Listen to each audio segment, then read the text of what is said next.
Alright, thank you very much. Hello everybody, it's your good friend Pozzible here, and we're back in action with our next batch to look at what's coming up in the movie theaters this weekend. This week starts off with a sequel to the movie 300, 8 years after the original one came out. 300 is now doing its second one, which is Rise of an Empire, taking place right after the events of 300, where the soldiers fell. This one is the actual war where the Greeks take on the Persian army. From what I'm understanding, the performances are what really make this movie, and I was a little concerned because not so much about who's in it, but who directed it. We have a very fresh director here, a guy who only directed 2 other movies besides this one, none of them really action adventures. Not to mention the fact that this whole green screen thing is getting to get a little out of hand. I'm kind of getting tired of it. The novelty has lost its allure like it was back, 8 years ago.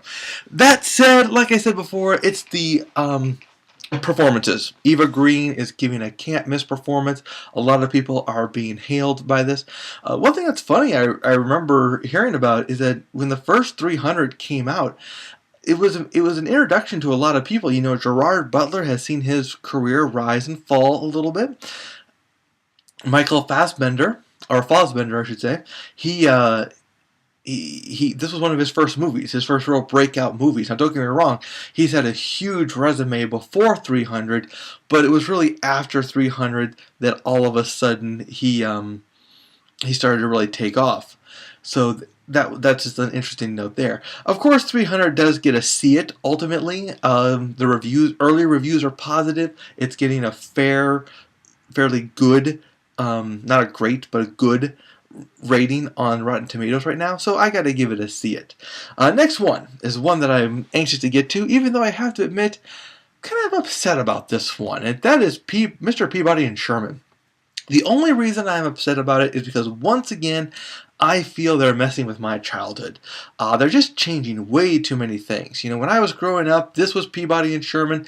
Even though he was an intellectual, he was still the dog, Sherman was still the owner. That said, now Peabody's supposed to be a father, and Sherman's supposed to be his, of course, adopted son. And they're trying. They make him out to be this perfect dog who can do anything. And I grant you, he was a genius, but he wasn't this perfect, I can do it all type of dog. He was an inventor. He was a scientist. He was, just very intelligent, just a smart dog. That's pretty much it. Who could time travel?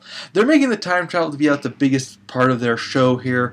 In order to impress a girl, Sherman brings her into the way back where they go back in time, and now time's been altered. There's a little bit of Bill and Ted's Excellent Adventure thrown in here. Ultimately, though, I do give this movie a see it, mostly because there has been nothing wrong about this movie. Early reviews are very positive. Rotten Tomatoes reviews are very positive. Ultimately, this movie gets to see it, so I can't argue too much with those guys. Yes, it's a little blow to me because I was very annoyed when I first saw it. It's not the Peabody and Sherman I remembered or loved, and it's kind of like with the Smurfs. It's like I grew up with a certain kind of Smurfs, and I grew up with the Smurfs having their adventures in Smurf Village, not coming to planet Earth to have their adventures. This one looks a little bit closer, but still they're altering it, and that kills me. Can't really argue, though, with success, so I'm going to give it a see it, and I will see it, and we'll see if they keep me happy at the end of it. Alright guys, that's it for me today. We'll see you at the theaters.